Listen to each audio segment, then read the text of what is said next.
We are so excited to be here with Nate from Manti Homestead, looking at this, just such an awesome greenhouse, and it is off-grid, passive solar, and we were here in January, but now we're here in August, and it is awesome. Come and see.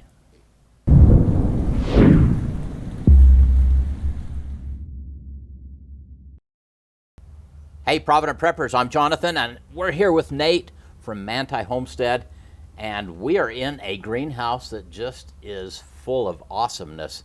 So Nate, tell us a little bit about what you're doing. We were here in January. You had great things going on then, but now you have a whole different set of things, and maybe you can talk about when you change over and what things you grow when. Well, I'd love to. I'm actually really excited to have you guys back because, like you said, when you guys came in January, you know, it was, I think, 9 degrees outside. Yeah. And I didn't tell you this, but we are being a little bit of a smart aleck, and we closed the windows up in that cold winter day. And you look at the video of us, and we're all just like taking off whatever we could because it was so hot. It was. So we wanted to show you then how it performed in the winter, but now we want to show you how this thing performs when we have pretty much the perfect growing environment, which is in the summer, yet we're not too hot. And I was a little concerned that now the sun, you're getting sun, but you've got a lot of canopy here that's providing some shade. Yeah. I'm sure that's by design. Yeah, it is. You know, the Walapini design, whoever came up with it is brilliant, because really what they're doing is they're tapping into God's abundance. You know, so in the summertime, you need the sunlight, but you don't want too much. And so because of that, in the summertime, the sun's coming straight down and we're only getting sunlight in half of the greenhouse. Right. And so that's one reason why we're not boiling hot in here on this August day, is because this half is in the shade, but the other half is in the sun, giving plenty of sunlight, you know, for photosynthesis and everything to happen that needs to. But we also have a very large, robust plant canopy that is, it's another mechanism that we use to cool down the greenhouse. Get lots of water, growing in a lot of leaves, on a lot of vines, and so it gives you that intermittent shade, but it also gives you that water mass in the plants. And so it's just really comfortable in here. Yeah. It's a lot better than last summer. So last summer at this time, the greenhouse was only a month old and there's hardly any plant matter. So it was still pretty hot. So this cooling mechanism is a bonus. Really doing a good job. Yep. So it looks like you're really fine-tuning how you're doing this, because like you said, last year was super hot. You weren't really getting much in here. So really what it was is it was just early. So we had all of these tropics and the fun stuff. You know, we just ordered and we got them online, and they came in brown boxes. And so we, like this banana, for example, was just, you know, it was maybe 30 inches. And so now it's 10.5 feet tall and going to bear fruit anytime now. Bananas take 1 year, side note. So we had all of those young tropics that we planted, but also young tomato plants. Everything was just simply young because the greenhouse was finished in July of 2022, July 2nd. Right. So we are now 1 year and 1 month. And so now we can see the maturity in the plants. And you know, we need to get Mrs. Homestead, I always call her, Becca, on here, because she can tell you our approach in the greenhouse. We like it to be kind of more wildy. It's more of a food forest design in here, and we wanted that thing. We have cabbages and cauliflower interspersed all throughout it, so we're doing a consistent harvesting. You're doing very well with it. One of the things that intrigues me about this is they've got this set up so they don't even use fans, which I thought would just be impossible. And I guess all the canopy helps, but you've got this set up so that it can grow year-round without any electrical input. Is that right? Yeah. So one thing we designed with that we really wanted it to be off-grid even in the summer. And summer, I mean, that's a big logistics of how do you get this thing to have enough ventilation that you don't need fans. And so our approach is we have an 18-inch stem wall all across the front of the Walipini. So in the summertime, we just roll up an insulated curtain that's down in the wintertime. So in the summertime, it's just open. So 18 inches times 103 feet. So you have that hot air from outside coming in, and you have even the hotter air going up and out. So you get that natural ventilation.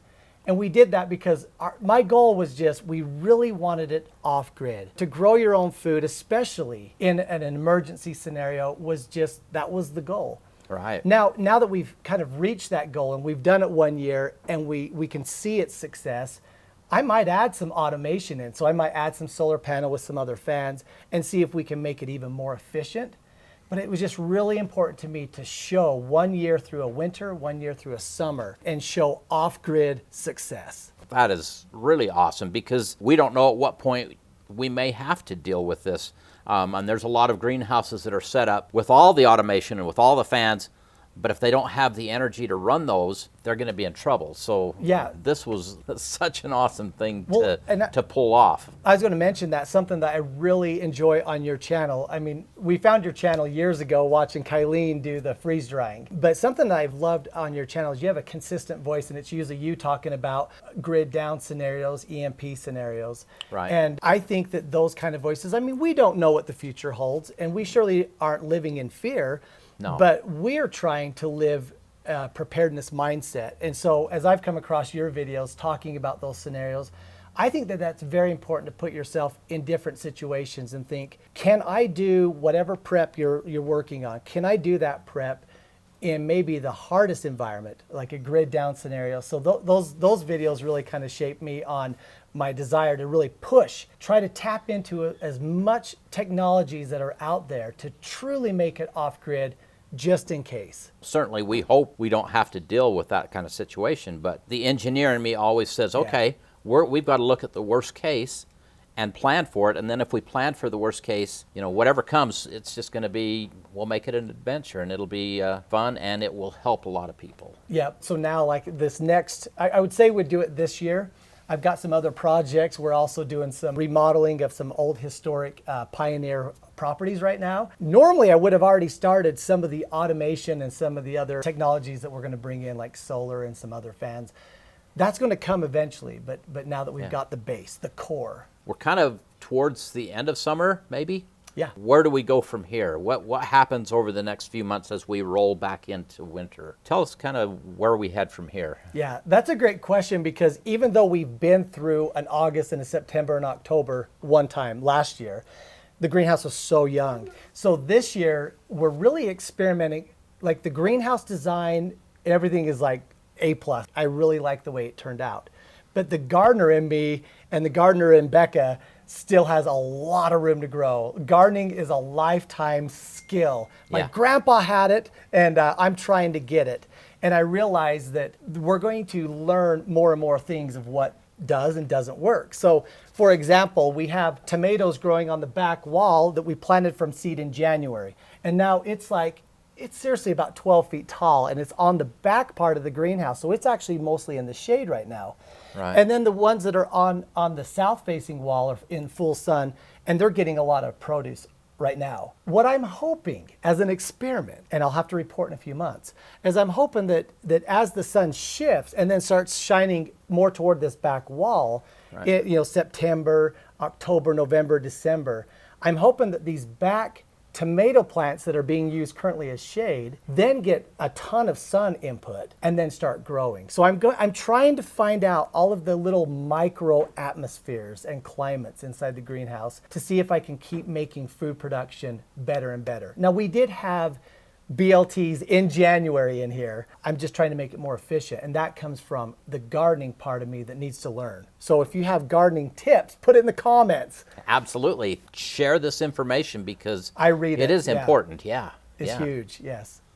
So Nate, we just had a wonderful lunch that Becca made for us, and much of it came out of here. You have a large family, and how much of your eating can you actually produce here on your own property? It's a great question. Actually, we just had a conversation about this about 2 weeks ago. We're like, whoa, we're not going to the store anymore for produce. We do have a big family. We have 8 kids, and they're pretty big eaters.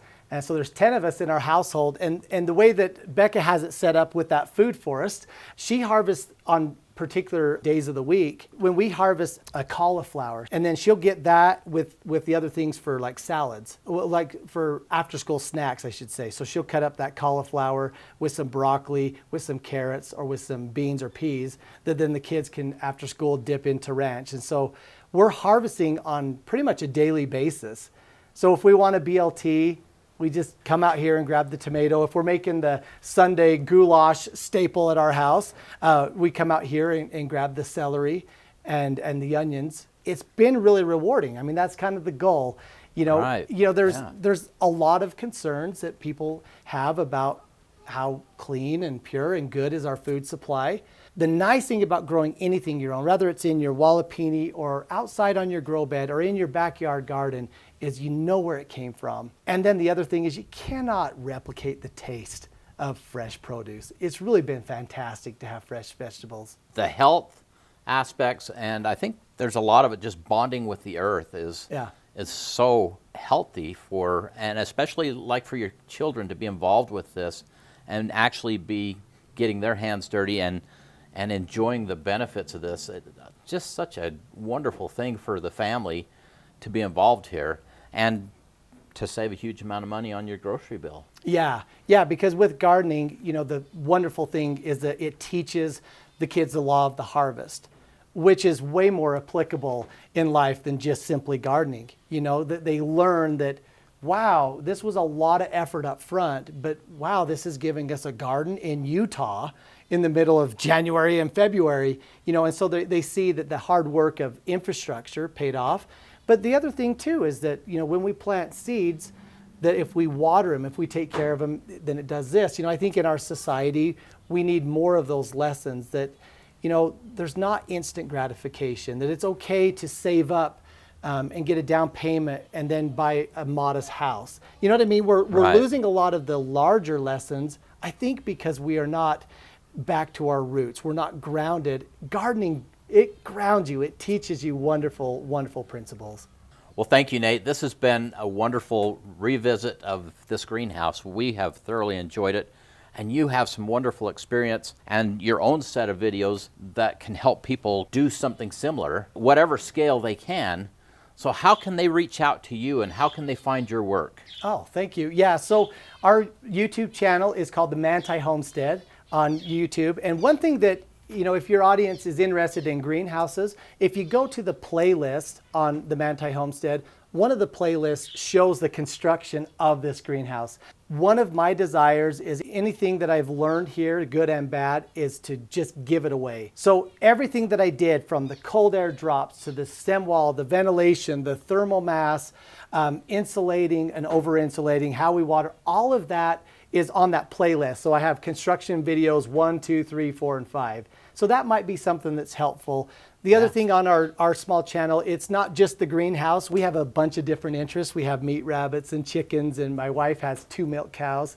And then lately, I've been doing some videos on our remodel of an 1871 Pioneer rock cottage.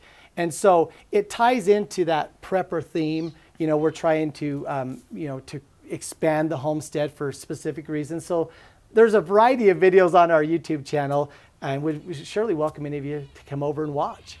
And tell us again where they find that. Yeah, so just on YouTube. Right now, we're not really on any other social media, but Manti Homestead on YouTube. Wonderful. Thank you again. And now for the question of the day. Do you think my wife would love me more if I built her something like this? Comment below. And thanks for being part of the solution.